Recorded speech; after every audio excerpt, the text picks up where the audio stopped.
Welcome to Film at 50, a podcast that celebrates semi-centennials in the world of cinema. I'm your host, Brian Rowe.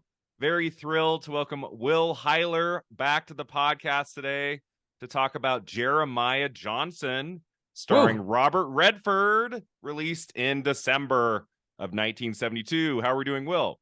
Doing great. It's a pleasure to be here, Brian. Thanks for being back. We've talked about a few films. We talked about Duel by Steven Spielberg. We talked earlier this year about Solaris, which was a really interesting science fiction movie. And I've had you on, I think, one or two other times. Like, we've had the great Will Hyler on Film at 50 at least once a year because I value your insight, Will. Well, thanks. Yeah, no, it's great to toss some ideas around. It's good. So we're talking Jeremiah Johnson. This was a big year for Robert Redford. In May of 72, he's in The Candidate, which he's in like every frame of, like he's in the whole thing. Mm-hmm. And then we get to December of 72, and there's Jeremiah Johnson, where he once again is the lead, and he's in like every frame. So it's like Robert Redford will not take supporting roles, Will. He had a trajectory in mind. He knew what to do. Yeah. He likes to be on the call sheet every day. Like if he's not on there, he's like, well, what am I doing here? Yeah. So had you heard of this film before? Had you seen this film before? Brian, I had never seen or heard of this film. Okay. At least that was my impression going into it. But I should get the time code. But there's that famous moment, right, where he's in that with his family and he's by the river and he's looking lovingly over.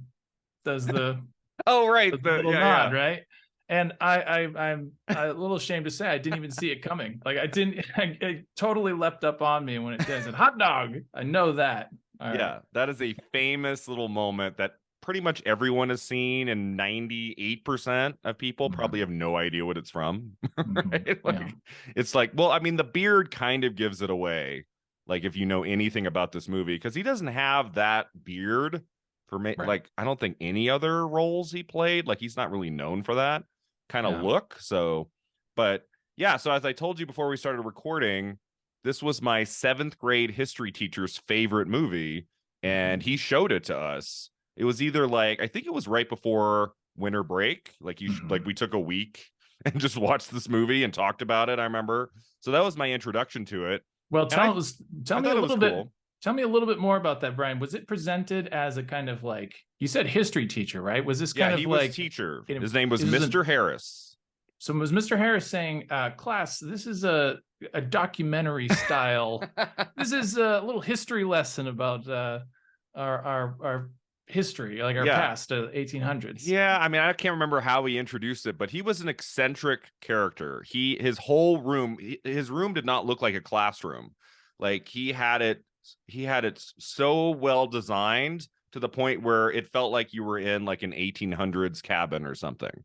It didn't have any sign of like a classroom. It was like walking into a themed room. So he was cosplaying as a teacher. Yeah. He was a real wilderness mountain man cosplaying as a teacher. And he would wear like outfits, costumes, like old fashioned, like 1800. Like he really took his role seriously. And he'd always walk into his classroom like, what's going to be on the wall today? And it was always just like an experience. And I've never forgotten that. And I don't remember any other movies he showed us, but I remember him showing us this. And I remember him saying that this is one of his favorites. And, you know, by 7th grade, I was super into movies. So I'm like, I don't think I liked it that much. Like, I think I was like, it was okay. This is no Hitchcock The Birds, right?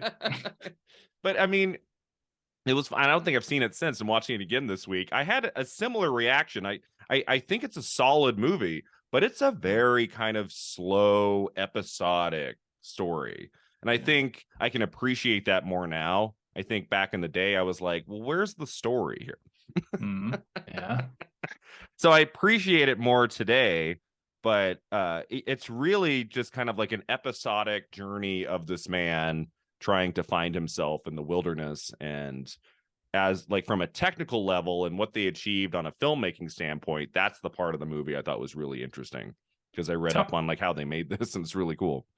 In your research, Brian, what's the tagline of this? How did they sell this movie? How did they sell it? So Well, I mean, I think the big selling point was they were going to get a big star for the lead, and that was going to sell it. And they wanted it to be Lee Marvin or Clint Eastwood. And when Clint Eastwood comes aboard a movie, and Sam Peckinpah comes aboard as director, the director of The Wild Bunch and some big movies, like you can get your movie made. I think there was a sense from some of these big actors like, oh, this is a cool character and story to tell. And if you can just get one A-lister involved, like we can get the funding and we can make it. So Clint Eastwood, I guess, was kind of close to doing this. I don't know if Yeah. I can picture it with Clint Eastwood circa 1972. I don't What like. what about this though is like, what's the story? What's the synopsis? What's the Oh yeah, like, how do they man, pitch it? yeah, they're like, listen, studio heads, star power, absolutely, but check it out. They're gonna get to chew on some real meat here, some real, interesting, introspective scenes. Man goes into the mountain, stays in the mountain. We got like almost 2 hours of that, and then it ends. Yeah, I like, well, this is an interesting time for the industry. I feel like in 1972, you could make kind of an oddball movie that's not about a whole lot. As long as you have someone that people like to go see at the theater, like they could kind of make anything they wanted around this point. Movies didn't cost a whole lot of money. This movie didn't cost a whole lot. And but the studio did want something. They wanted this to be shot on the back lot. They were like, we don't want you to go out and actually do this on location. And once Clint Eastwood left the project to do Dirty Harry, by the way, that's what he left this to do, which makes sense. Yeah. Then they convinced Robert Redford to do it. And Redford had worked with the director, Sydney Pollack, on the 1966 film This Property is Condemned. I believe that's Natalie Wood. And they really liked working together. And so Redford reached out to Pollack about coming aboard.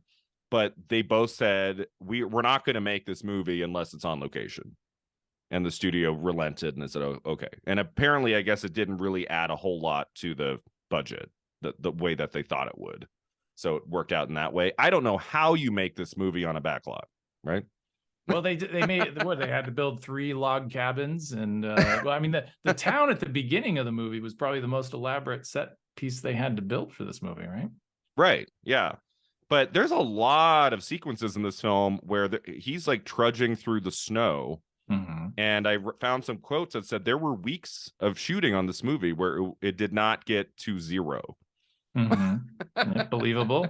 They threw this man in an icy river too, right? Like they put him through quite a bit.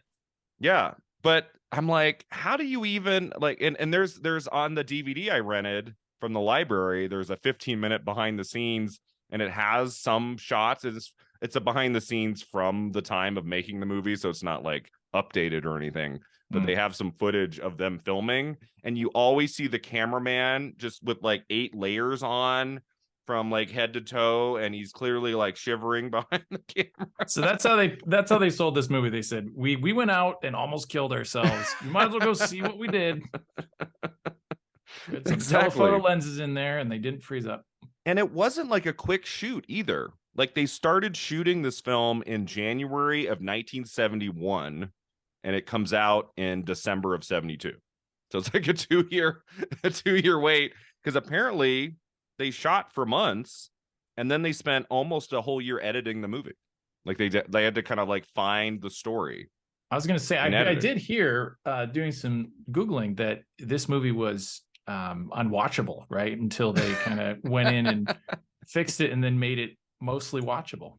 Right. Yeah, was it Redford or Pollack said like nobody would, like, people stopped coming to the dailies because they were so boring. It was just lots of footage of Redford like walking around, going to sleep. And they're like, and I guess like some higher ups, like executives, were getting nervous. Like they were getting the footage and they're like, what is this movie? But and I feel like it's the same thing to this day. Like if you have a big star, usually you can get away with a lot. And Redford was huge at this point. Like this is right after Sundance, Butch Cassidy and the Sundance Kid, and he's right on the verge of The Way We Were and The Sting, which is 73. So we're getting to those in a few months. So this is like a big time for him. And The Candidate was one of the big hits of the year that came out in May. of 72. So they're probably like, well, we'll just trust that they're able to put something together here. I don't know. I don't know if it's a good sign that we're spending so much time talking about the production of this movie and how they conceived of making it, because honestly, I don't know that the contents of it offers enough to really chew on a whole lot, right? Like, it is a marvel of like, how did they get this done? Why did they get this done? Did people want to see this when this was done? Because I mean, there's a couple lines of dialogue, right? And then a lot of scenic nature footage. Maybe, yeah, because he talks so much in The Candidate. Maybe he was like, let's do a movie where I don't have to say anything. I don't have to memorize any line. At the end, when the cavalry comes in and they're like, hello, they're saying stuff to him. They're like, hello. And he's just giving them that blank stare. It felt like he was in that moment sort of saying, how long can I go without saying any dialogue at all? Yeah. But the movie opens with, he goes into the town, as you mentioned, like there's like the one scene where there's like real production design of that little town, and he's kind of asking questions like where do I go to, and they help him out, and it's like one of the few scenes in the movie where there's some talking back and forth. And go as soon as to he the leaves, mountain and the first left at the biggest mesa, where like the introduction is like a story, right? It's like the opening of a story. Yeah, before we get the title, I think. Yeah. Right? This is the story of Jeremiah Johnson. Where'd he come from? Doesn't really matter, does it? He's not real. We all know that. This is a movie. It's a story, a legend. Like they have no issue with saying right up front that this is a legend, a story, and just sit back and don't identify with this guy. This guy is like Daniel Boone or somebody who is a storied legend you're going to become familiar with. Yeah. And yeah, it is very much that kind of a thing where you're supposed to believe. I mean, at the end of the movie, don't they say like he could still be up there right now? This guy doesn't die. He's still wandering the wilderness in 2023, which this episode will have dropped. But this movie did have a screenplay, Will. I know. I actually downloaded it and took a peek at it. Oh, you found a copy of the script? I did, yeah. Like, what does it look like? Like, what? Like, it was poorly formatted. So little dialogue. Like, what is it? Just mostly just description? Yeah. Well, I thumbed through it briefly and didn't get too much into it because it was mostly the dialogue and then there's big gap spaces in there. So I doubt it was like the shooting script or maybe it was the shooting script. Maybe it was just exactly what they needed to say. But yeah, wasn't that interesting. Like, how long is it? Was it like 72 pages? This is like a web page. It wasn't like a PDF. Oh, it was just like an infinite scroll, right? Just went on and on. I would be surprised if this was longer than like 70 pages because there's such little dialogue in the movie. But one of the co-writers was John Milius, who would later win an Oscar. No, he got a nomination for co-writing Apocalypse Now with Francis Ford Coppola, and he directed a few movies, probably best known for directing Conan the Barbarian with Arnold Schwarzenegger. He started his career as a screenwriter, and this is one of his earlier credits. He co-wrote this movie with Edward Anhalt. So I thought that was interesting. It kind of feels like a John Milius story, something that he'd be interested in. He likes these kind of male-dominated movies with moments of sincerity and things, but also a lot of action, which I couldn't remember from watching this in 7th grade. I was like, I couldn't remember there being as much action as there is in the movie. There's like some scenes where he is like taking on these guys and killing them, and it's more brutal than I remember. I don't remember if the teacher fast forwarded those scenes. Those are some fun scenes, especially like when he was fighting off the wolves, for instance, right? And you got little 3-frame shots where they threw a puppet wolf on him and he rolled around a bit. It seems like he was making snow angels and they just put on a long lens and kind of shook it around a bit. Yeah, that scene made me very uncomfortable because you never know with these older films, early 70s, and they're out in the wilderness. I'm like, are any animals getting injured here? Well, there's an elk they drop, right? Like all in one shot. The gun's here. You see him standing. The elk drops. Yeah, but there's one shot where it like zooms out and you see 3 or 4 dead wolves like with blood all over them, and I know that's fake. I mean, that can't What be else real. were they going to eat, Brian? They were up there filming this movie for God knows how long. They were cold. They needed some meat. Yeah, but I'm like, like, was there a hotel like they all stayed in? And then I mean, you think in the morning they'd be like, I don't want to go out there. Yeah, method acting. That is Sydney method Pollack's acting. like, we have another 4 months to go. Get ready. But yeah, I can't imagine that this was a very pleasurable filming experience for anyone. Maybe it was for Redford. Maybe he was like really into character and he's like, go for it. Let's shoot this for the rest of my life. Yeah. But so let's see. So shockingly, unexpected weather problems threatened the production often throughout filming in early 71. Sydney Pollack mortgaged his home to supplement the budget. Maybe that's how they helped get it to do a location filming. And I guess there were a lot of like weeks where they wouldn't be able to shoot because the weather was so bad. Right? So they probably got to get warm at the hotel. Oh, that's too bad. We got to stay home another day.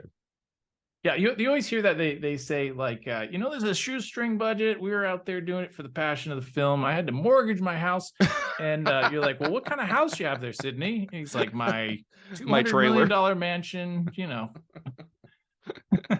Yeah. So this, I mean, to mortgage your home, I feel like Sydney Pollack must have felt like there was something really worth doing here with this movie. It wasn't just a favor to his friend Redford. Like he probably saw like that this could be a really cool movie, and so I guess he did what he could, or it could sink him, right? Or could sink him. He's like, I gotta do something here. Yeah. But so this is what the director said. He said the snows of St. George in southern Utah were terrible, and we were using Cinemobiles as the lifeline. There was no way I was going to let it overrun, and Robert Redford was a superb partner in keeping us tight. In the end, it was the greatest way to learn production because I was playing with my own money. So Brian, should I know what a Cinemobile is? I don't know. Is that a snowmobile with a camera on it? I'm thinking, yeah, right. It's not like a fancy name for a trailer on like the snow, right? Like that's like a really crazy snowmobile just for the movies. Damn, that only great. Major stars ride on. I don't know. I go rollerblading with a camera. It'd be Cineskates. Right? Let me just see if anything comes up when I search Cinemobile. It doesn't. Yeah, no, it doesn't look like a snowmobile. I think it's like a trailer. At least that's what the first few pictures are. Oh, it's like kind of like trailer. a fancy bus, like trailer for the. Yeah, I don't think it's the like actual snowmobile. It's disappointing. I wish you hadn't Googled that. I like that image. I had to look just for my own knowledge. Robert Redford did his own stunts on the movie. I mean, I guess you like, how could he not? Like, you're out there on location. You're the lead of the movie. I guess the only problem would be, what if he got injured? He's in every scene. Like, how do you resume production? So when you want to have a stunt person, you just mortgage your other house. You get him in the hospital quick. Get a helicopter down there. So this is what Redford said. He said, "I like the tough stuff. Half the fun of making movies is doing the action scenes for real. Listen, America, I'm a real tough guy. And when it comes to movie making, it sounds soft, but it ain't. Nor am I. I actually did ride a horse and I did walk in snow. So yeah. come see the movie." Yeah, negative 20-degree temperature. He said, anyone can say words. Don't trash the act of the craft of acting here, Robert. Say words. The stunt guys are necessary, and I never do the stunts where a pro can pull it off safer and better, but I do like to do the action where the camera is too close to tell a lie. Hey. And the movie's insurance men are back at the office making out policies. So, I mean, I do agree with that in a sense. Like, if the camera's close up, you don't want to have another person behind the beard. But what about the wolves, Robert? I appreciate that you want your face to make not break the realism, but I saw some pretty silly looking wolves and I did get taken out of it. You're not really dedicated, I don't think, unless you get a pack of real wolves out there. So jump you. So you didn't like that Pollock shot that moment with the wolves too close up because you could tell it was just a fake puppet being thrown into the frame. listen, I don't think he had a choice. Imagine if he did that in a wide, right? A couple of wides that And would you have. saw like crew members throwing the wolves. That's the problem, though. Is are they're in a tight spot there where they're like, can't do it in wides. It's bad in close-ups. Should we just allude to this and not actually shoot it? Now, let's get the puppets in here. Well, I think editing would have helped too, like just faster cuts, which is a thing. It's not as much of a thing in 72 as it is now, but like we just talked about the Poseidon Adventure and like a disaster film with Gene Hackman, and there's a scene where the ship rolls over and everyone falls off the balcony, and it's cut very fast for 72. And I was like, oh, okay. And that's why the scene works and looks so good, is because like we never stay too long on a shot. Because if we did, you'd see the miniatures and it would look kind of fake, but it's cut very quickly, so it all looks nice. So maybe that could have helped for that scene. I don't know. Yeah, maybe. I don't know. I think I got a hot take here when I think that the tension building, the sort of like it's what you don't see, right? This is an instance where the horses, you're like, something's wrong. And I don't know that I got that much out of him wrestling some puppets, right? Whereas like if he was like doing a standoff and the tension was real high and you thought maybe he could get out a certain way, but then he's back into the cabin and he's like all roughed up and stuff, like then that he fought him and stuff, right? But you still get that high tension. Here it's like, oh, there's something happening, and then it's just like button like this every which way. Yeah. But I can see. I mean, I think some of I think that later scene where he's putting all those men down after his family, right, has been killed. Yeah. Like I thought that part was cut a little bit. Like that felt more realistic to me.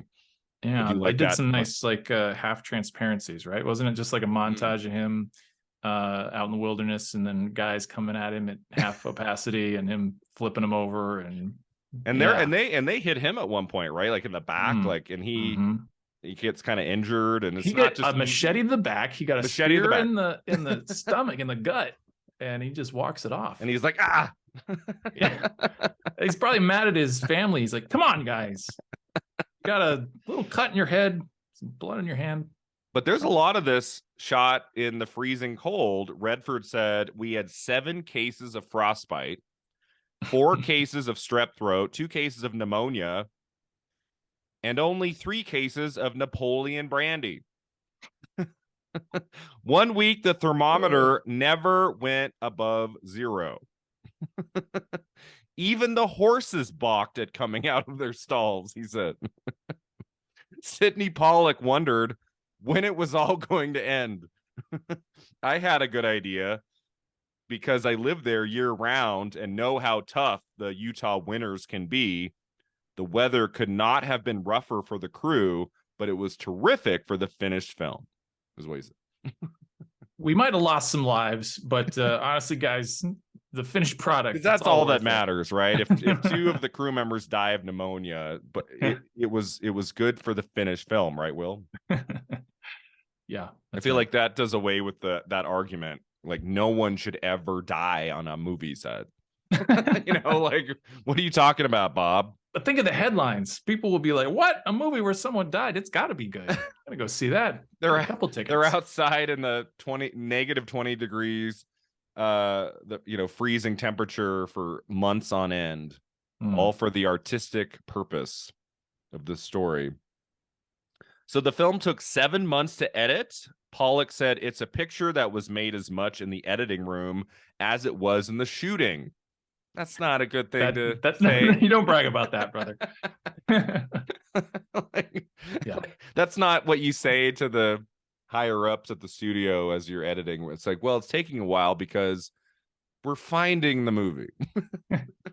We showed up with a whole bunch of footage. I didn't know where it was going to go. Thankfully, we found a way. Well, I mean, like we talked about Duel a year ago, Will, where Steven Spielberg had 3 weeks to edit the whole thing. Maybe less. Yeah.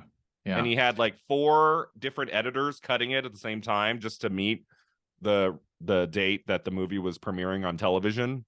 So there's that kind of editing that we talked about. And now there's 7 months of just slow watching the footage and turning to the editor. What could we do with this footage?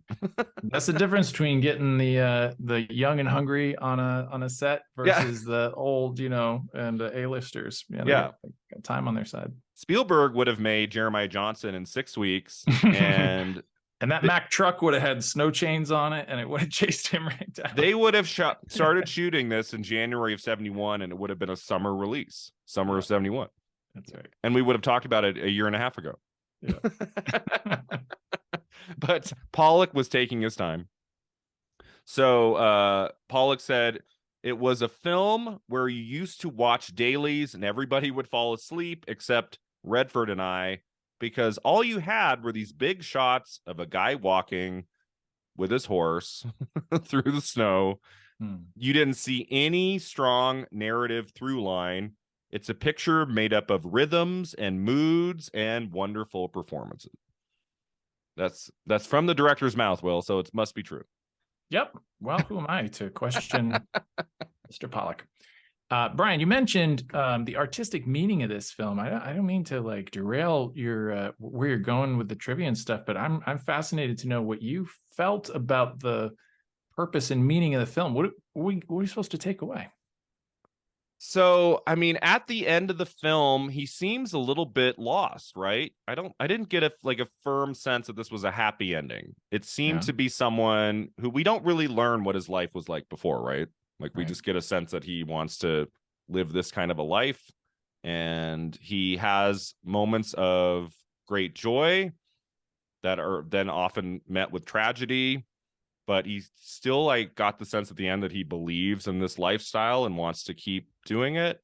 So I don't know. I took it as just a character study of somebody who wants to go against the grain of how most people decide and believe that they need to live their lives. And in that regard, I thought it was kind of interesting. I just would have liked, I don't know, I felt like the movie needed a secondary character, like someone who played a bigger role in the narrative or something, because we never really get to know very many of the supporting characters. We get that old kind of grizzly guy who's at the beginning, and he takes him into that home, that cabin, which gets raided by the bear, and that wonderful shot where the camera on a dolly follows the bear. And that was actually in the behind the scenes documentary. And Pollack said it took them weeks and weeks and weeks just to get that shot. They were he would find a window of time every few days to try to get it, and the bear wouldn't cooperate, and so they try again. And he said it took weeks to get that because he saw it in his mind. He wanted that to be like a dolly shot. It was a good one. That was a good shot. It felt very much like humor of the time, right? Like that sort of jumping out of the window. You hear Redford going, "Whoa!" Or is that the other guy? And I like that character. I like that character and how he came back at the end. And what does Redford throw him a piece of the meat or the bone, and he's like, "Thank you kindly." Chris Slap back to check in on you. It looks like you've officially become a mountain man. He's there to give him his badge, right? Yeah. But I don't know. Yeah, but I don't know if there's some sort of a message the movie's giving us. I don't think the movie is telling us follow this kind of a lifestyle. I don't know. What did you take away from it? Brian, I might have overthought this.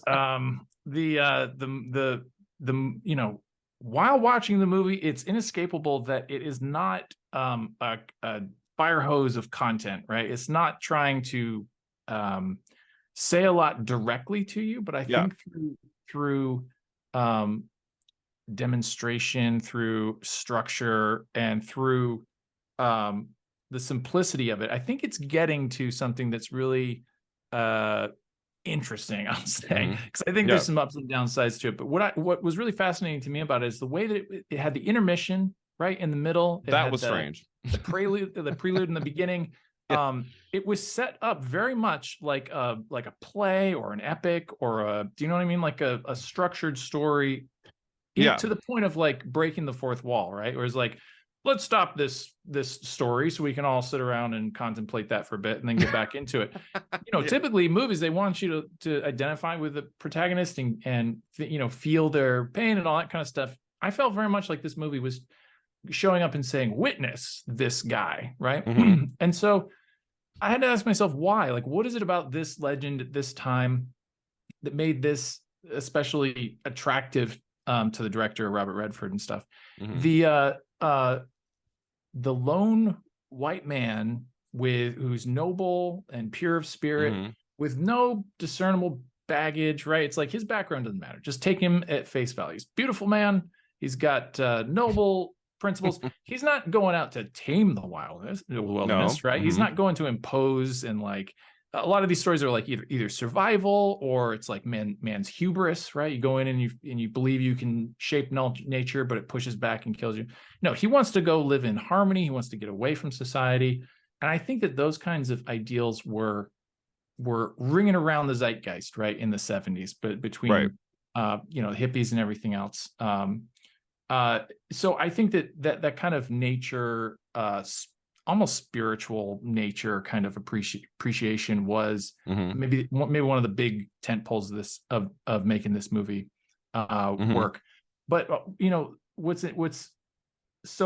part that I think is kind of insidious is that I think that every character in the movie, every action in the movie is in service to lionizing Robert Redford to a maximum amount, right? Because he never goes and like makes a mistake, right? He goes and he's like, I don't know how to fish, so like I'm flapping around in a cold river, but yeah, I'm trying, right? It's like earnestly the best I can do. And then mm-hmm. Chris Lapp shows him what to do. He meets his mentors, he heads out into the mountain, mm-hmm. and then tragedy upon tragedy besets him. And in a way, this is mm-hmm. kind of like a short arc of a man's life, or what that time period imagined a good man's life ought to be. And the way that folklorist in the beginning, the guy with the soft music in the beginning, who keeps showing up to kind of give you those little cringy moments of Jeremiah, he was trying, and that was so sad, Jeremiah. Oh man, life ain't good to you, Jeremiah. Would croon about how sad we ought to feel for him, and not because he's like a flawed character necessarily. It's just that life will give you that up and down. You got to ride the wave, and sometimes it's up, sometimes it's down. It's kind of tying it to this kind of natural force that's outside your control, but it prevents him from ever having any really culpability or any real. It's interesting for us to see characters that make mistakes and are flawed and like trying mm-hmm. anyway, kind of thing, for an audience point of view. But I think that the interactions he has, for instance, with his wife, right, mm-hmm. and his child, who, to whatever degree you can say those are accurate labels for them. These characters are mute. Do you know what I mean? Like his son is mute. His wife is functionally mute, right, because they can't communicate. Mm-hmm. And I think in each instance there, it serves his interest best, and not like in the moment but like the creation of the myth of Jeremiah Johnson. Oh, right. Mm-hmm. He can have a family. They install a family with him, and then the family is taken away. Why? Because he was so noble. He had to try and help these poor people in the mountains. Mm-hmm. It's like his ethics called him to action, and the mountain took his family away from him. You know what I mean? Mm-hmm. Like the greatest tragedies. He has to suffer the hardest burden of losing those that you love. They were there just for that.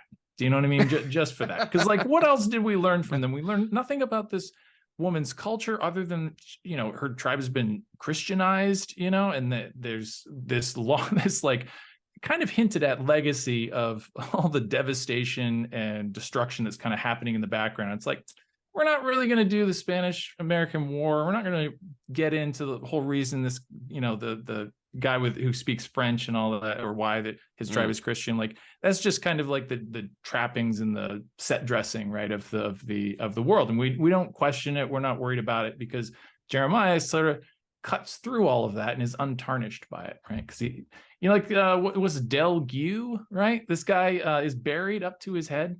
And that scene's interesting. Yeah, mm-hmm. that was hilarious. This guy, he pulls him out of the ground and he's like, I gotta go get my stuff. And Jeremiah's like, you're gonna get your stuff, but you're not gonna kill anybody, because I'm too pure for that. And Delgu's like, kills him and sort of Mhm. forces that upon him.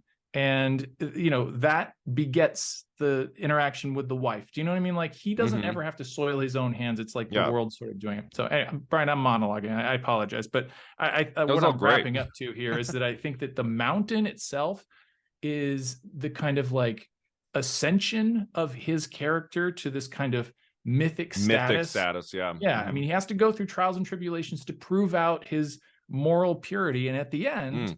he is approved by the kind of personification of the mountain, right? This Mm. guy, the chief, that he'd sort of seen in the beginning, and then at the end, they sort of raise their hand. They're on parity now, like Right. he's belongs there to the mountain.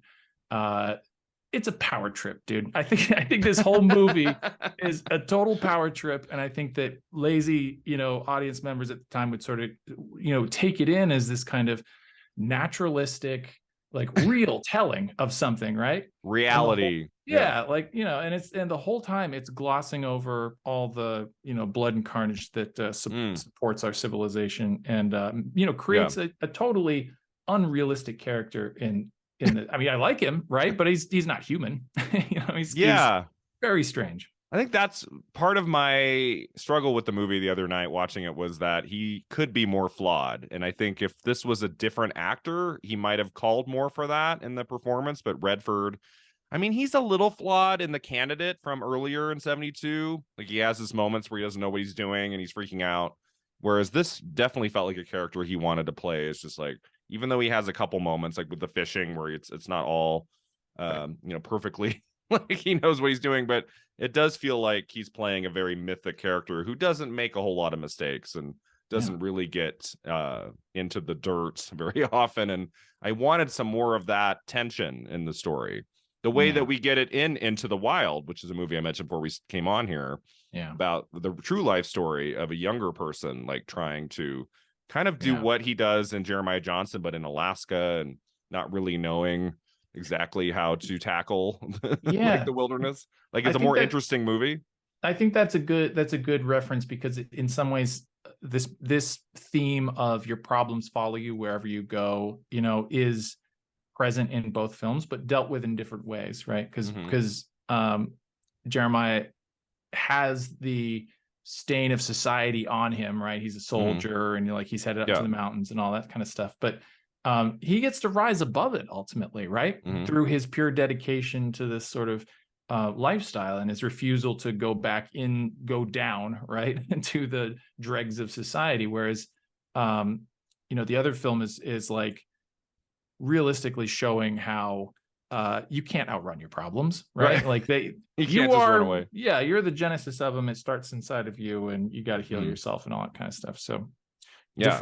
different takes on it. Not too surprised that in 1972 that would be the appetite for dealing with your mental health issues. Yeah. Yeah. Would you have liked Jeremiah Johnson to have had a few scenes early on of him, like in the real, like interacting with people, like in a suburban area or something? Like, did you want some of him like in a neighborhood, like Mm-hmm. talking to people, like, or do Mm-hmm. you like that it just starts with him going off on this quest right at the beginning?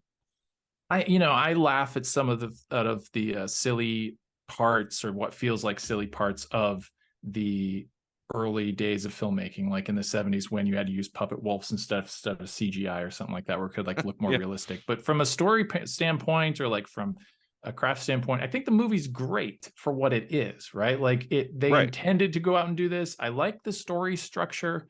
I think if you take those things away, or if you start to inject things like, what was his backstory? Didn't he have a mother and a father? What were they interested in? Those What kinds of was his things. Like, childhood like? Yeah. yeah, I mean, you'd have to change everything in order for that to be relevant. Yeah. So I don't think there was anything missing. Okay. Yeah. What I about you you? you mentioned I feel like one scene at the beginning before he gets there, it didn't need to be a scene of him like having a girlfriend in New York City and she's yelling at him in an apartment and he's like, the camera zooms in on him as he's rolling his eyes, and then I'm we going to the cut to mountains. we cut to the mountain. But it, like, I don't know, like kind of like opening the movie on an image, on a moment that feels very just true and authentic to many of our experiences. in like a home somewhere, and then we get like a really jarring cut to the mountain. Like that could have been kind of cool. Like opening it with like just a little sense of why he's leaving. I would have liked that, but I don't know. It's 72. It's a different way of making movies. I think today's audience would not really go for a story where it's like just there the whole time and we don't really get a sense of who he is. I mean, there's a film I picked for my Divine Double Feature has a little bit of that, but as we'll talk about. But what did you think of the intermission? You mentioned it before. This movie is less than 2 hours long. Why is there an intermission? I think it's a conscious effort to try and mythologize this character through format, right? I think they're consciously choosing a format in order to give it that extra boost, right? Okay. It felt very highbrow considering the message throughout is like, I don't need society, blah blah blah.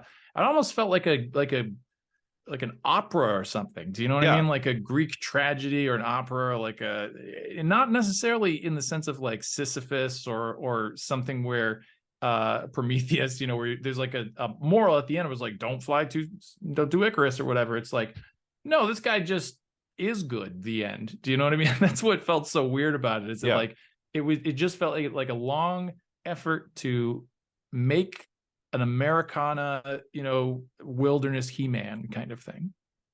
I've seen a lot of movies, Will. I don't know if you know that, but I've never ever seen a movie less than 2 hours long that had an intermission. I've never seen that before. Yeah. Like that is reserved for films even of the 70s and 60s when you're pushing the 3 hour mark. Yeah. Like we've talked about a few films on here that were 3 hours long and they had an intermission, they had an overture, and that was kind of designed, especially at the late 60s, to bring like audiences into the theater, have this like huge grandiose experience. And I'm like, so like when this played in theaters in December of 72, this hour and 54-minute movie or whatever it is had this 10-minute intermission in the middle. It was very strange. Perhaps they had a record to cut and there was there's some extra vinyl on there. The beginning of the movie opens with like a 2.5-minute song, right? It's like it's like an overture, right? Yeah, it's a big deal. And it's just a still image of him looking out over the hills. I guess like as a sneak preview, like it's coming up, he's gonna conquer the mountains. And then in the middle, what was the image in the middle? Do you remember? At the intermission, it was just fairly benign image, I think. I just remember usually there's a moment that kind of hooks you in right before an intermission, and I feel like Jeremiah Johnson didn't really have that. It was it ended on kind of a quiet note, and then it was like intermission, and I'm like, well, if I was in a theater in 72, I'd be sitting here enjoying this image on the screen, but I have a DVD remote to fast forward this intermission right now because I don't believe in that for a movie less than 2 hours. But I think the story of the movie, like the tone of it does have the feeling of a movie that would have that. So it wasn't like totally shocking to me, but I feel like you got to get to at least 2.5 hours. Well, yeah, like I said, I don't think it has anything to do with like, well, people are going to be antsy in their seats. We got to give them a chance to go use the bathroom or something. Like popcorn.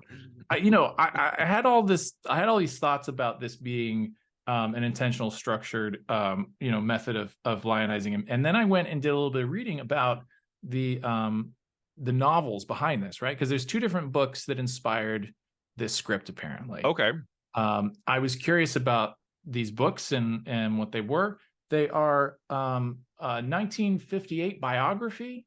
There was apparently a real life Jeremiah Johnson out there, and in the 1800s he may have done some of this stuff, but as it turns out, this guy's kind of a son of a bitch, right? Like he's an awful dude. The name of this biography was Mountain Man and Crow Killer, right? Yeah, so according to IMDb, there's a novel called Mountain Man that this is based on, as well as a short story called Crow Killer. Yeah, and both of them are pretty much fiction. Like I doing a little bit of reading, the apparently Johnson was in the touring what is it? show where they the gunslingers and stuff. Do you know the Old West? He was part of that touring group, and he was telling his own story on stage, right, throughout this. And part of the like Crow Killer name that he was adopting for himself, he manifested through hiring paid actors, indigenous people to come up on stage, and he would act this situation out where it's like, my family was killed, and so as revenge, I ate their livers and stuff. I guess it was kind of like thumbing his nose at their religion as well, like eating liver was somehow that way. So this guy was nothing like Robert Redford's portrayal of it, right? And it's fascinating, the real history behind this, accumulating over time, morphing, changing, you know what I mean, that to suit the times, what the late 1800s needed, what the early 1900s needed. And then eventually we get to this point in the middle of the 1900s, and people start to look at this through a different lens, right, where it's like, it's about nature and about this soft-hearted guy. I mean, I used He-Man earlier, but really you kind of have that that evolution of what the leading man is at that time, right? Like what he's not necessarily, I guess, not like what we have now necessarily, right? Can be a softer portrayal. I would love to see what Jeremiah Johnson would look like in 1962, 1982, like what director actor combo would be there. I mean, I do think if this were made in the 80s, it'd be like an Arnold or a Sly Stallone. It'd probably be more campy, right? Yeah, it'd be a little bit campier because of those attack scenes, like when the son and wife are killed and he goes berserk. I could see like Schwarzenegger, like I'm going to avenge you, and like have that be like a 10-minute sequence of him just like ripping throats of 100 men. Like that could have been a different approach to this, which I don't think would have been as good. I like that the movie isn't that kind of a story where it's just about revenge for the second half. Or that one moment where he did go out on revenge, right? His family dies, he sort of goes out to find the party that did it. He goes out there and he has those guns, and he has that kind of like swagger walk into the camp, and he's confident. He's got one handed on a shotgun, and I'm sure this, what was it, a 50 caliber bear gun or something, right? It wasn't just like a small one that we have now. It blows this guy back. Like, he shoots this guy in the chest and he goes flying backwards twice. Like two of these poor guys get like thrown backwards in this hilarious manner. And I thought to myself, is this just for us? You know what I mean? Like the dramatic, like, oh, he's really going for it. Or like, were these guns so powerful? Because if you remember earlier, he was shooting the buffalo, right? And there was like a front end muzzle load, and he shot it, and it like really kicked. Like he kind of was thrown back before he heard the wolves. So, I wouldn't be surprised if that was somewhat accurate, but there was a kind of moment of larger action. Yeah, I mean, I don't know if Robert Redford has the look for this character. Redford is not known as one of the great actors of the 70s, right? Like I feel like if a Dustin Hoffman had played this role, Dustin, you're laughing. But like a stronger kind of trained dramatic actor could have maybe brought a little bit more to those quieter scenes and things. Like one of my favorite scenes in the movie is when they're building the cabin. Like I love that. I love the montage and the smiling at the boy and the boy smiling back, and then pushing the tree playing stickball, and that music plays, and he's just like in a good place. Like I like that scene, and like that's where Redford comes alive. Like that's a scene that's really good for him. But when he has to like emote, like there's not a whole lot of emotion when he discovers their dead bodies, which are like discovered in very gruesome states. And he's kind of like, he kind of just kind of looks and he kind of is upset, but I'm not like getting a whole lot of like dramatic emotion. And I'm like, those are some of the moments I would have liked a little bit stronger of an actor. Not to say that Redford's a bad actor. I've loved him in a lot of films, including All Is Lost. Have you ever seen that? The 2013 film where he's on a boat by himself. Speaking of Jeremiah Johnson being alone in the wilderness, All Is Lost. Funny you should mention it, Brian, because I had that one in the chamber. I was going to use that for your pairing segment coming up here. So that's awesome. Okay, we'll get to that in a moment. That's a great movie. But but like in terms of like the narrative structure, like the thrust of the narrative, like pushing us forward, it does kind of lumber along enough to where it does for me, like I felt like there was something missing. Like I loved the location. I loved a lot of this, but there was something lacking, right? Like there was just, I don't know if we needed a second character or something, someone for him to talk to, or Yeah. like it Well, I just, mean, something was missing for me. don't you think it's like motivation, right? Like he says at the beginning, I'm going to go live in the mountains, and he accomplishes it right off the Yeah, bat. All he's he's got to there. do is just not leave, and it's like he's mission accomplished. So I guess they're like throwing things at him, but he never wavers, right? There's never a moment where he's like, maybe I'll go down. You know what I mean? Like Yeah. his commitment falters, and he's like, I should probably take this boy down to the river. I should probably help this woman down, or you know what I mean? Some call down there, and maybe something even more personal, right? Where it's like, I can't do this. I'm, not strong enough or smart enough, or some fault that he feels. Yeah, he has. hitting rock bottom would have been really Yeah, great. Like where exactly. he's in a place where he's like, I don't know if I can do this anymore. That would Yeah, have been because good. Yeah. at the end there, the Delgue with the hair, and then Chris Lapp show up, and they both are just kind of like, I guess Delgue is more like, hey, you ought to come with me. Let's get out of here. And he's just like, no, you know what I mean? There's no moment of uncertainty. We might have a little bit of uncertainty as the audience because he never says anything, right? So like when he does actually open his mouth, you're like, okay, yeah, he's still committed, no problem at all. And then the Chris Lapp's like, here's your badge, you're one of us, and then it ends. So yeah, maybe that's what's missing, Brian, is the motivation and the uncertainty and some tension and that kind of thing.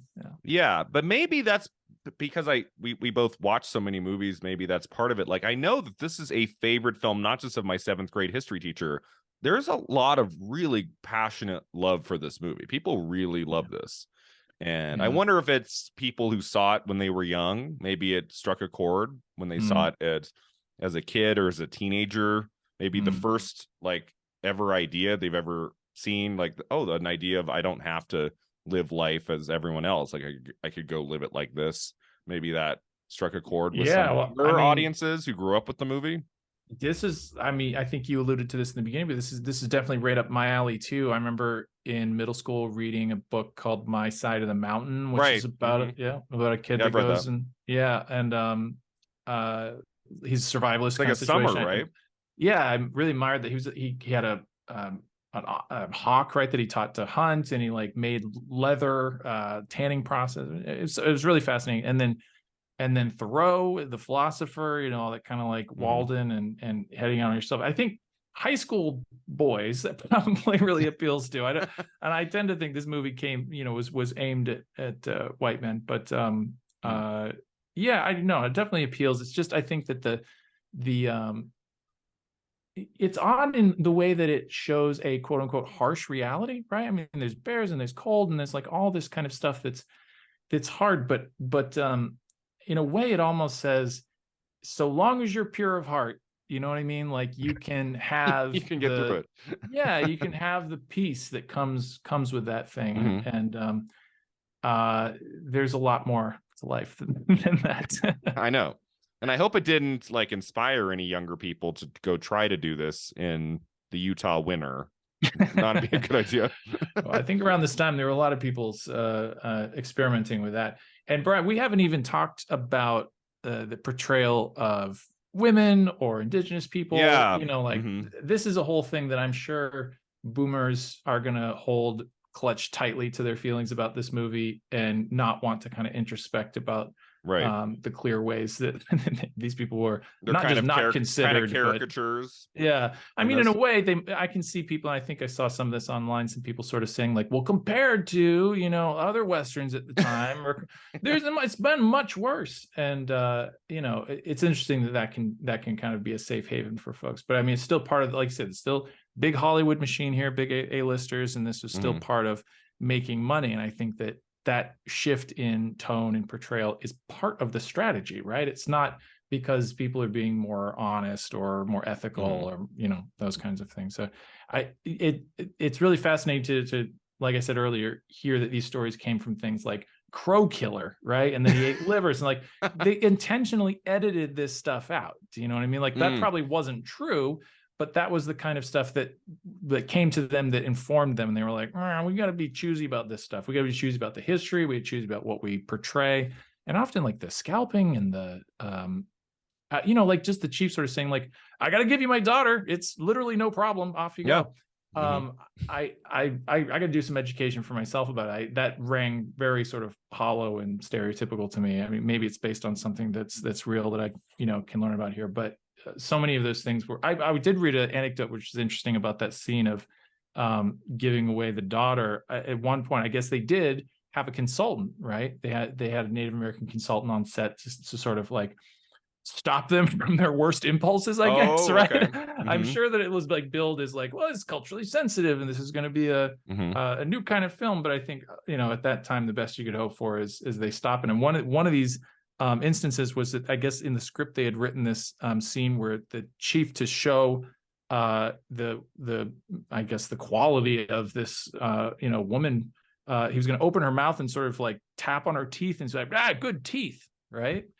And the dude was like, no, that would be a huge insult. And it's funny that they were like, no, okay, we won't do it because our cultural guide tells us that it would be insulting to your culture.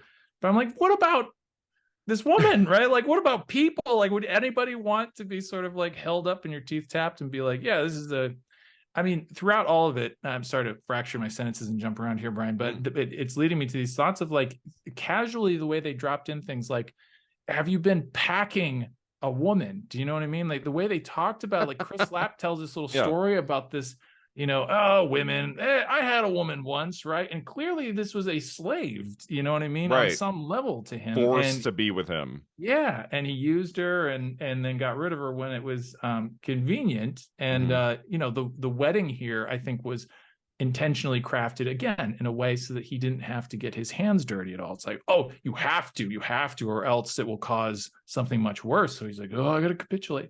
And then later, I don't know if it's that night or shortly thereafter, dude's like, oh, I got a woman. I guess it's time to get busy. Like that scene where he lifts up the bearskin and he goes, Lord, like, ugh, that was not fun to witness.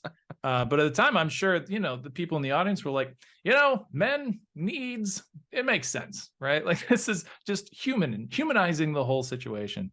Dude, he puppeted her head to say yes. And he sat back and he's like, I'm a big man. I provide, right? And she's, yes. And nothing's made of that other than just kind of like quippy humor, right? In these moments. So yeah.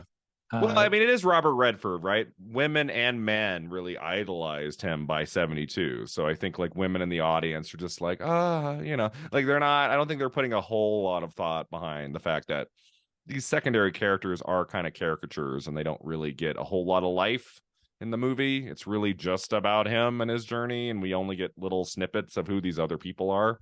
I feel like the movie could have gone deeper with some of these other characters throughout the film. That's fair. Yeah.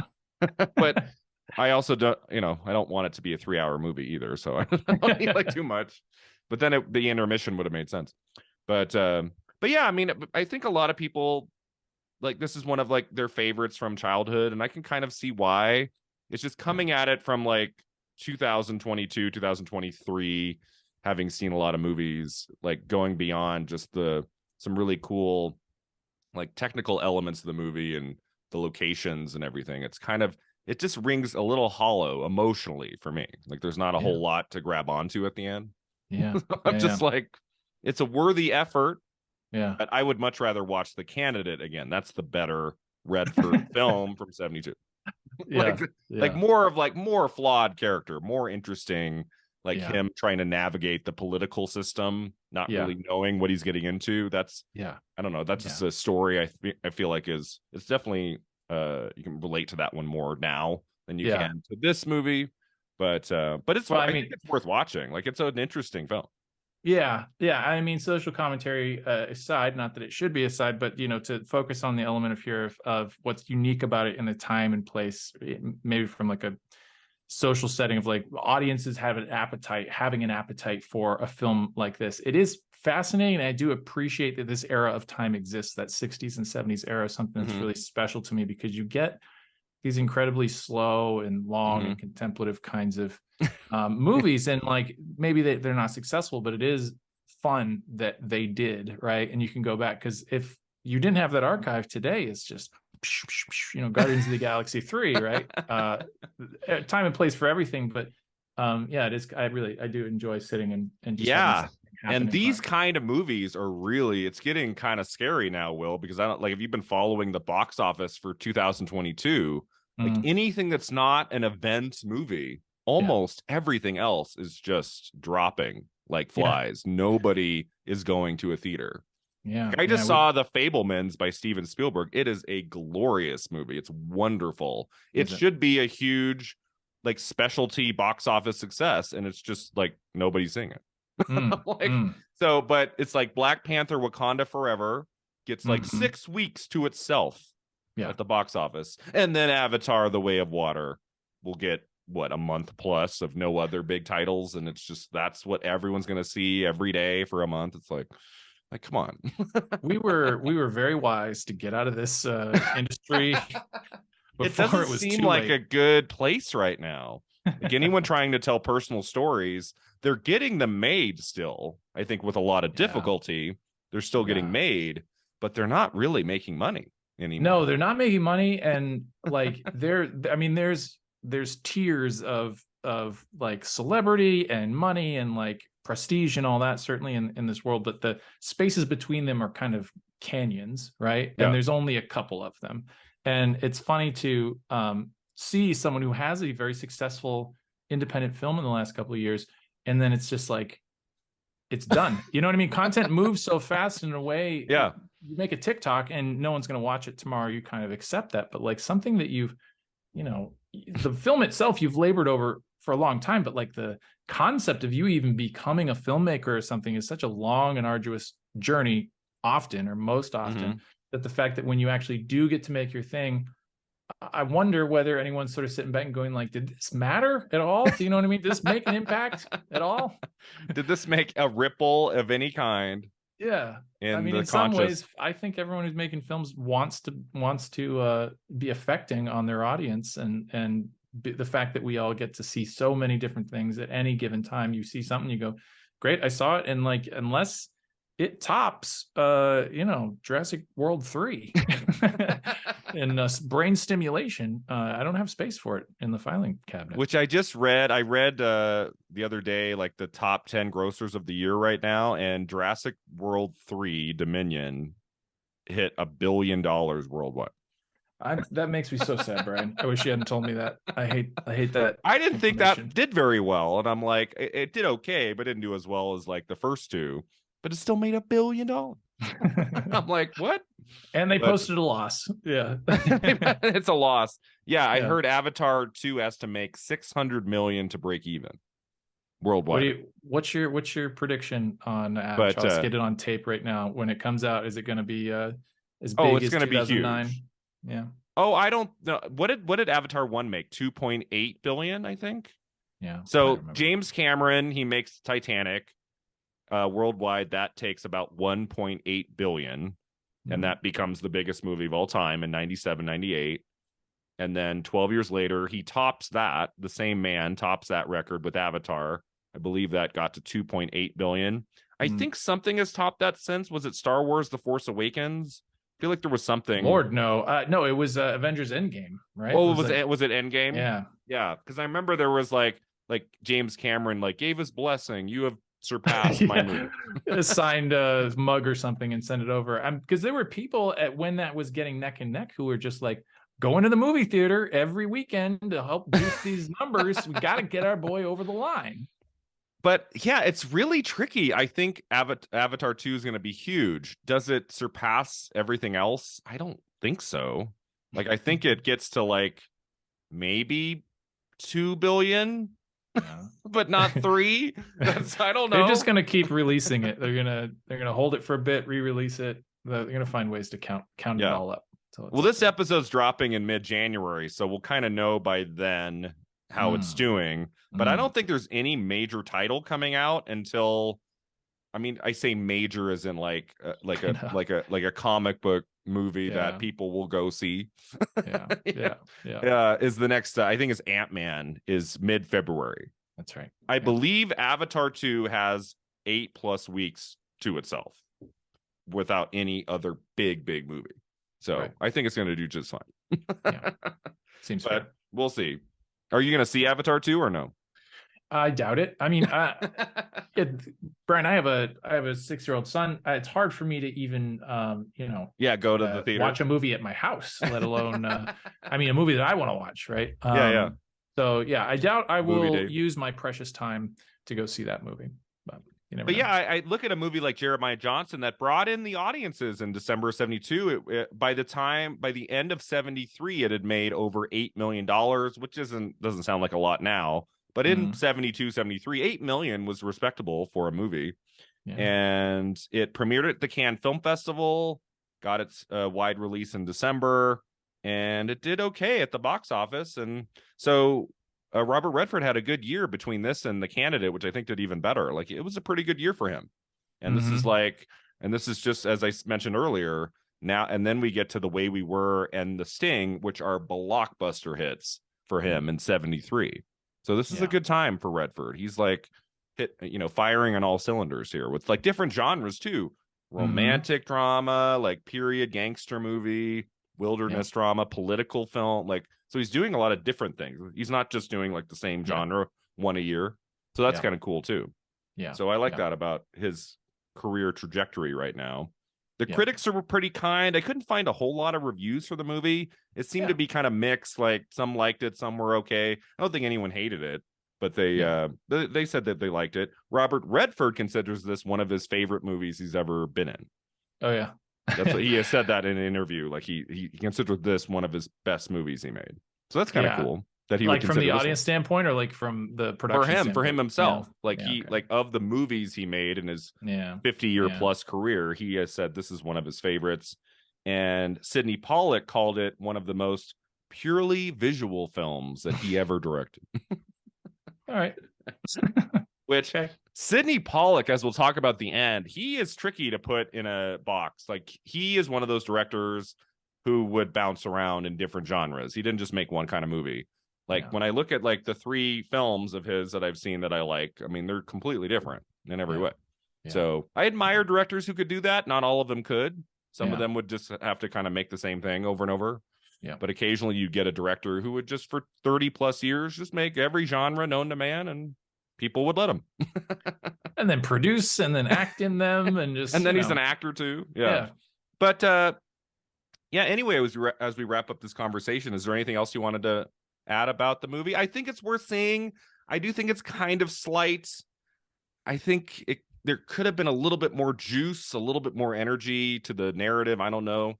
But if you're a fan of Redford's, I think it's worth a look. I mean, it's an interesting movie. And just in learning about the production of it, I find it kind of fascinating in that regard too. Yeah, absolutely. Yeah, I think I enjoyed chewing on something like Solaris a little more, right? Had more to offer, but still, like you say, in the sense of the film history, this has got a place, and it's fun to see it. Yeah. Did you like it more than The Barefoot Executive?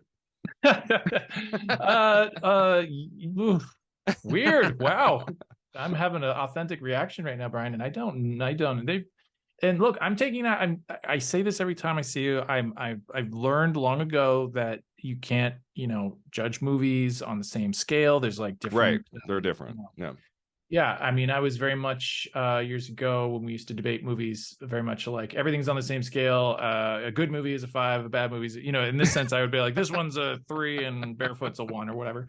But no, Barefoot, again, and this is probably personal, is something that's just really nostalgic and weird. It's bad, right? Like, I have a lot of things to say about it, but I did. It was still fun to have seen it. Didn't he star? What's his name? The star of Barefoot? Kurt Russell. Yeah, didn't he star in another, or maybe just a slew? I was on Disney Plus, and he's in a bunch. Oh yeah, I was scrolling through to get some movies for the airplane, and came across one that I was like, wait, this isn't The Barefoot Executive? No. Something else in advertising. Gosh, I was going to tell it to you, but yeah, it seemed like he was in a factory at some point. Yeah, Kurt Russell, I think he started making movies at Disney in the late 60s. He's in one from 68, I want to say, and then he's in like 7 more, like throughout the 70s, and I think culminating in a really goofy movie I watched called The World's Strongest Man. Oh, that's so funny. Yes, I'm remembering now. I did see some of this movie too, and it was a computer. It was a supercomputer that he plugged in while it was water damage on it or something. Is that the computer wore tennis shoes? Yes, there it is. The tennis shoes, right? See, barefoot executive tennis shoes. Yeah. Yeah. And then he's like a super intelligent computer, and it's just in no way believable or humorous or useful. Like there's no arc.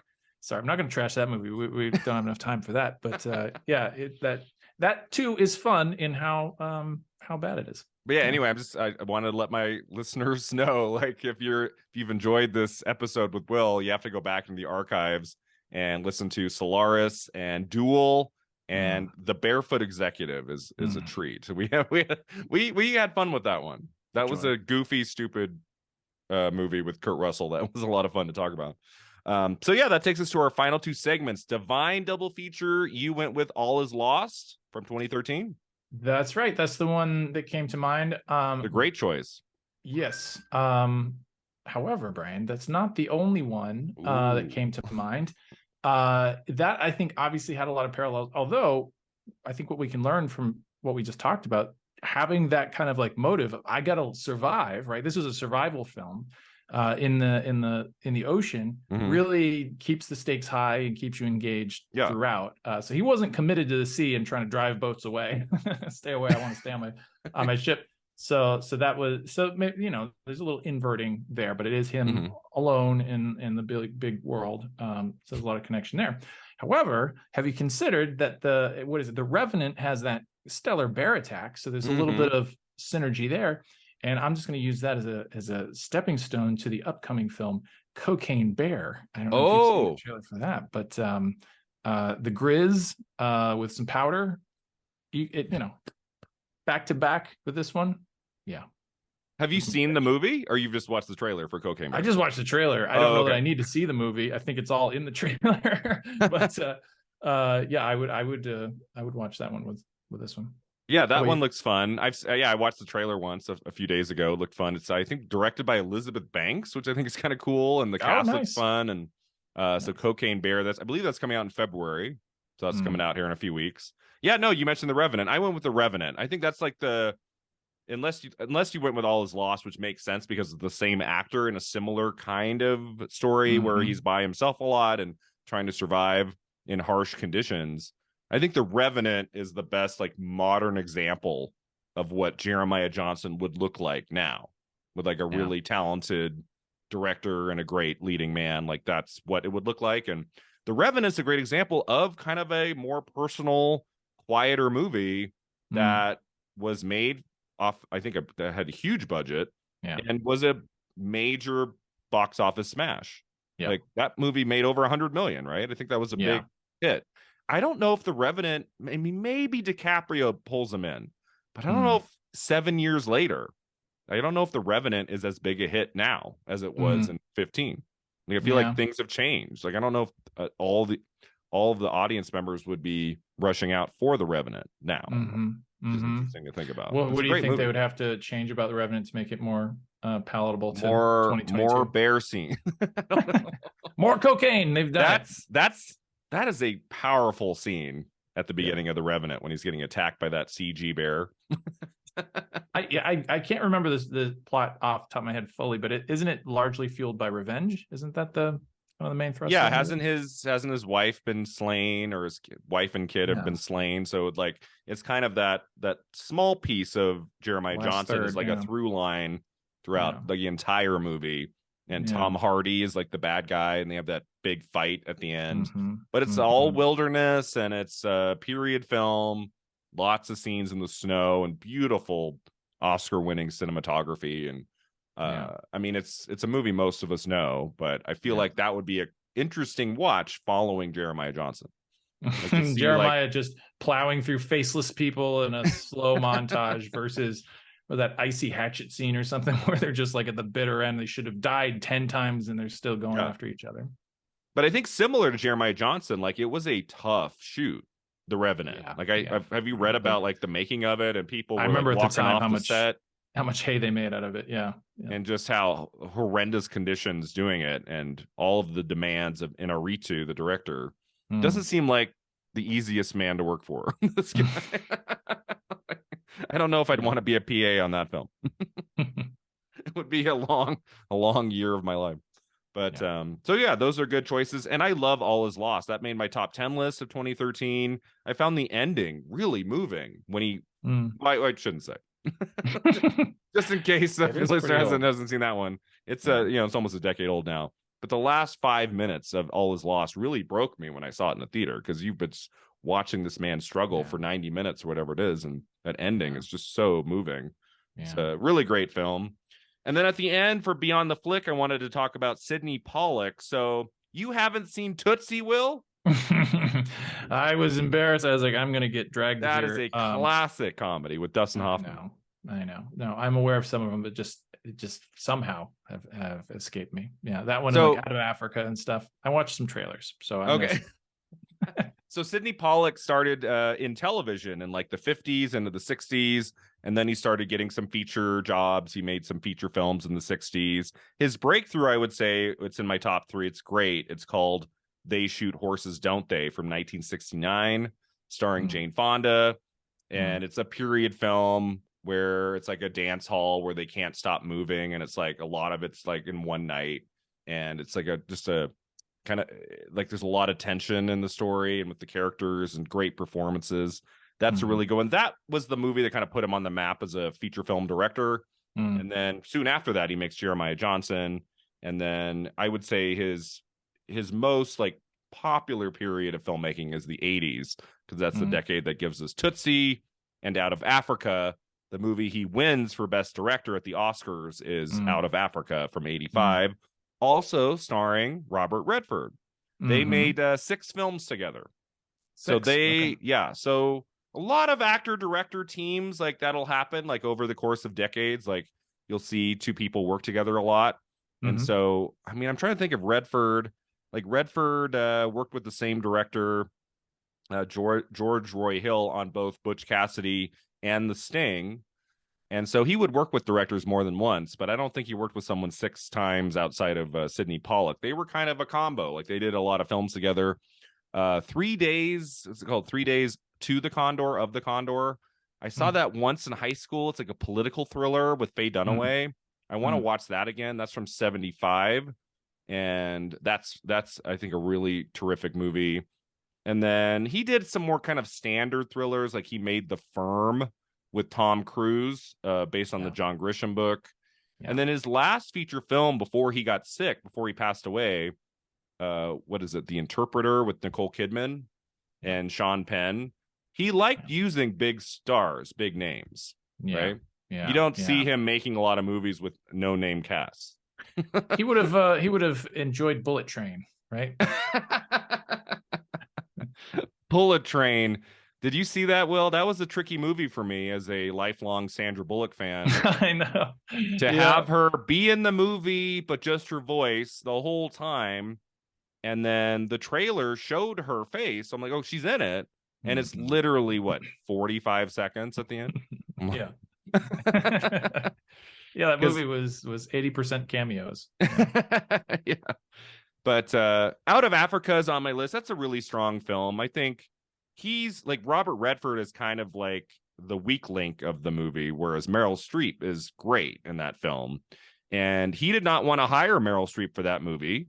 He did not think she was sexy enough to play that role.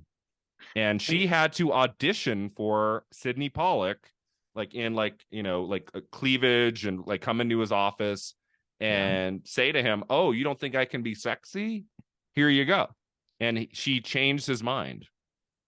Jesus. not he didn't she didn't I didn't mean that she she did a sexual favor, but just like that she showed him in his office like that she could be sexy, and so he hired her. But that's kind of a weird thing to say about Meryl Streep in the mid-80s. Like, well, she can't play that role. No one will buy her as being a sexy lady. Like, she can play sexy. Yeah, all of that sounds awful. Does she also have a story about an Italian director? Was that her story where they're like speaking about her in Italian or something, about how ugly she is, and then she so she was, I think, just out of drama school, and she was starting to audition for a few things here and there for film and TV, and she was doing a play, and the son of the big movie producer Dino De Laurentiis. They were making the new King Kong remake of 76, and they were looking at just every pretty girl in town. They were looking at everybody. And the son of Dino saw Meryl Streep in a play and brought her into his dad's office to have him meet her. He wanted to bring in some new actresses, and he thought she could be good for it. And Dino turned to his son and said in Italian, "Why do you bring me this ugly thing?" And Meryl Streep studied Italian in college, and she knew the language, so she like talked back to him in Italian, knowing what he had just said. And that was like one of her first auditions ever. And that role went to Jessica Lange, was her first movie. I'm glad that Meryl's first film is not King Kong. Like, that doesn't feel right for her career. But But then, so but Out of Africa is a great movie. Absence of Malice I saw once with Sally Field and Paul Newman. I remember I liked that, but it's been a long time. I'm curious to see some of these other Redford projects. I've never seen The Electric Horseman. That's Redford and Jane Fonda, who made some movies together. That one would be interesting. 3 Days of the Condor, I want to see again. And I've seen pieces of The Way We Were with Barbara Streisand, but I don't think I've ever watched it in full. So we'll be getting to that in a few months. That came out in the fall of 73. So we'll get to that. His last few movies aren't great. Sabrina with Harrison Ford, Random Hearts with Harrison Ford. I'm kind of curious, like his last movie with Redford is Havana from 1990. And then Redford is not in any of his last 4 or 5 projects. I wonder why they didn't do like one last. Redford was acting all the way up until 2018. So I wonder why they didn't find one more project to do together towards the end, but maybe the character wasn't there. But I like that they're kind of a team for 25 years. Like, they were in a bunch of projects. That's kind of cool. I like when directors and actors work together a lot, and when it's different genres and different characters, and the director's taking a chance. And Sidney Lumet and Sean Connery did that a lot. They made like 5 films together and tried different kinds of things, and he wanted to break away from the James Bond persona, and so Sidney Lumet helped him try different dramatic roles. And so I like when directors do that, when they bring back the same actor a few times and they experiment and try different kinds of things. And so I don't know, I think that's cool. And he's definitely got a few really good titles on his resume. But I would say, if there was one movie, if you haven't seen it, that you need to see, it's Tootsie from 1982 with Jessica Lange, with Dustin Hoffman, Gina Davis in her film debut, and Terry Garr got an Oscar nomination. Jessica Lange won the Oscar for Best Supporting Actress. And it's one of the great comedies of the 80s. Like, it's just a very funny film and really sharp writing. And Sydney Pollack is in the movie. He plays Dustin Hoffman's agent, and he is amazing. He's so good in that role. If I remember right, they were trying to find the right actor to play the agent, and Dustin Hoffman, at some point, they couldn't figure out who to do. Dustin Hoffman turned to Sydney Pollack and said, "You should play the role." And he was like, "No." He's like, "No." And Hoffman's like, "I think you're perfect for that role. Like, you should just do it." And he relented, and he's great. And then after Tootsie, you see, if you look at his IMDb, after Tootsie, then Sydney Pollack starts getting hired for a lot more acting roles. And he's really great in Husbands and Wives, his one scene in Death Becomes Her. And I also think he's terrific in Eyes Wide Shut. He has those scenes with Tom Cruise, especially that one at the end in the billiard room. He's a really great part of that. Changing Lanes as well from 2002, the drama thriller with Ben Affleck and Samuel L. Jackson. That's another movie that Sydney Pollack is in as an actor, and he's really good. So he was also a terrific actor. Not a whole lot of people in that mix, like, who are directing and acting in different people's movies. Like, I don't know how many people were directing movies for 30 plus years and then acting in a Stanley Kubrick film. You didn't see that very often. So just a great guy. He passed away in 2008, and a lot of great movies on his resume, some of which I have not gotten to yet. So here's hoping. Right there with you. We'll watch it for Christmas. Put them Watch it on. for Like, Christmas. sorry, I got 5. I got to get through here. Everyone get prepared. Yeah. Oh, and the last one I should mention, Michael Clayton, another really good one that he's in. Just a great actor. Whenever he showed up in a movie, those last few years before he passed away, like if he showed up in a thriller or a drama, I'd be like, ooh, it's Sydney Pollack. like get ready, because he had a temper and anger on screen that was kind of unlike any other actor. Like it was really great, and you saw it in a lot of his later movies. So yeah, terrific director, terrific actor, Sydney Pollack. As we wrap up here, Will, I want to say thank you for being back on Film at 50. Is there anything you'd like to promote or tell our listeners where they can find you online, or are you going to be like Jeremiah Johnson, off the grid? Brian, I continue to be an intensely private person. I have nothing to promote. I don't want people to find me. Look, I'm in a cabin right now with bearskin on me. So yeah, I'm happy right here in isolation. I like it. All right. Thanks for being here again, Will. Thanks to all of you for listening. You can find us online at filmat50.com. We're on Twitter and Instagram, and check out my YouTube channel about all things Oscars. Jeremiah Johnson did not get any Oscar nominations. Will, are we sad about this? No. I didn't get anything. Like nothing. I mean, cinematography. Everyone did pretty good. I think they got enough accolades. I think they're all right. I forgot to mention that this movie just like didn't place anywhere. Golden Globes, Oscars, just passed over. It was a stepping stone. His other movie that year, The Candidate, won the Oscar for Best Original Screenplay. So Redford got something out of it, like one of his movies won, but Jeremiah Johnson, not this time. Well, Brian, it's been a pleasure. Thanks. It's been a pleasure. Yeah. And I have to end with, until next time, remember, 50 never looked this good.